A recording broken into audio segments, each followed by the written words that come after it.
Title: Rebirth as the Billionaire's Seventh Wife. Chapter 11. GS Hospital. Unable to recognize the bodies from the accident, Alex felt a slight glimmer of hope. However, he trembled as he held the DNA test results, his hopes dashed entirely. Rory, she is gone forever. She is dead. He read the results countless times, but no matter how many times he looked, the outcome remained unchanged. The unrecognized corpse was indeed Aurora Moon. Alex lowered her head, trying to hide the terrible feelings overwhelming him as he searched for answers to the many questions torturing his mind. How could this happen? Why did she leave me so abruptly? Why didn't she listen to me? How could a fuel truck end up on Pine Hill? What the fuck happened? Is this all real? These questions swirled in his mind like a storm, giving him agony. Whenever a thought crossed his mind, he felt like his heart might stop. Now a flood of if statements started to fill him with self-blame. If only I hadn't tried to provoke Rory, she might have stayed in the car and waited for me instead of leaving in anger, right? If I returned to my parents' house without being forced, Rory wouldn't have had to drive me to Pine Hill. Alex felt angry at himself for making the foolish mistake that led to Aurora's accident. You are so fucking stupid, Alexander Graystone. So fucking stupid.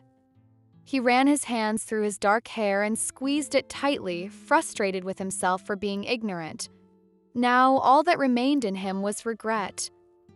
He would undoubtedly correct everything if he could turn back time, but that was merely wishful thinking. She had already left him forever. With a deep sigh, Alex rubbed his face before sitting up straight. He stood from his seat, and just as he was about to walk away, his gaze fell on the thin man standing by the glass window. Uncle Moon. Just glancing at Thomas Moon's back, Alex could tell he was crying silently. Gripping his chest in a desperate attempt to contain the nameless pain in his heart, Alex walked toward him. With each step, the ache in his heart grew stronger until he felt numb. When Alex stopped behind Thomas Moon and heard his weak sobs, he couldn't help but drop to his knees on the floor, asking for forgiveness.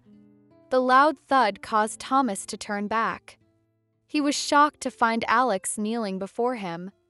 "Young Master Alex, what are you doing?" Thomas asked through tears as he hurriedly helped Alex to stand on his feet.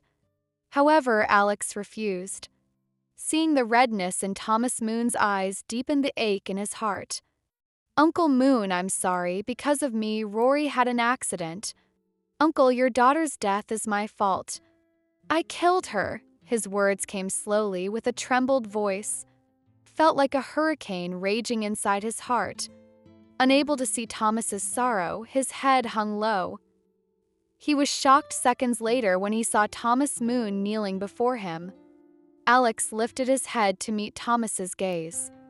Confused, he asked, "Uncle, why are you?" "No, young master. This is an accident. And it is not your fault, young master. It's not your fault. It's me. I was the one who had asked Rory to leave the house." Thomas stammered, recalling how foolish he had been to ask Aurora to leave. If he hadn't done that, the accident would never have happened. "No, Uncle," Alex corrected him hurriedly. "I'm the one who brought her home. If I don't challenge my mom, she doesn't have to drive for me. This is my fault. She died because of me, Uncle." As Alex and Thomas Moon grieved and competed to blame themselves, Aurora stood frozen in a hidden corner, watching them. She could hear everything they said, enough to bring her to her knees. Her vision blurred, and tears streamed down her face as she watched her father cry and blame himself. Although she couldn't see Alex's face, only his back, she heard his cries clearly, along with every word on his lips. Aurora wanted to crawl over and hug her father, to tell him that this was not his fault and that she was still alive. Yet her legs wouldn't move and her little heart screamed, reminding her she was no longer Aurora Moon but Aurora Spencer. All she could do was cry silently as she watched her father and Alex blame themselves for the accident that had claimed her life. I'm sorry, Dad. I didn't mean to make you this sad. I apologize, Alex. This isn't your fault either. Stop crying. Stop being so weak, Alex. Please return to your usual self, dominating and cold. Aurora expressed her sadness while trying to distance herself from that place. She knew she couldn't face them now.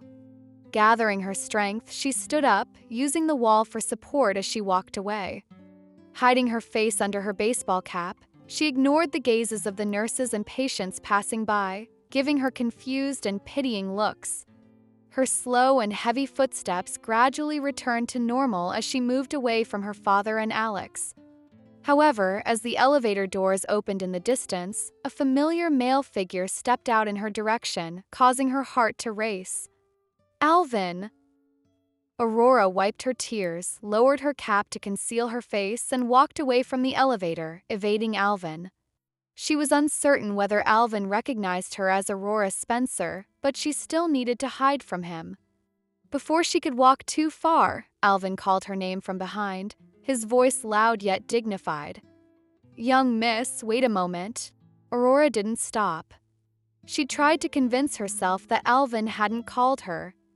Maintaining a calm demeanor, she continued walking to distance herself from the voice approaching behind her.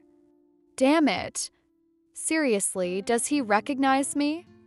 Did young Aurora's dad send him a photo of me? Aurora wondered. She felt her heart race as these thoughts raced through her mind. "Miss, please wait." Gritting her teeth, Aurora finally stopped when she heard Alvin's footsteps beside her. "Yes?" she asked, not daring to lift her head to meet his gaze.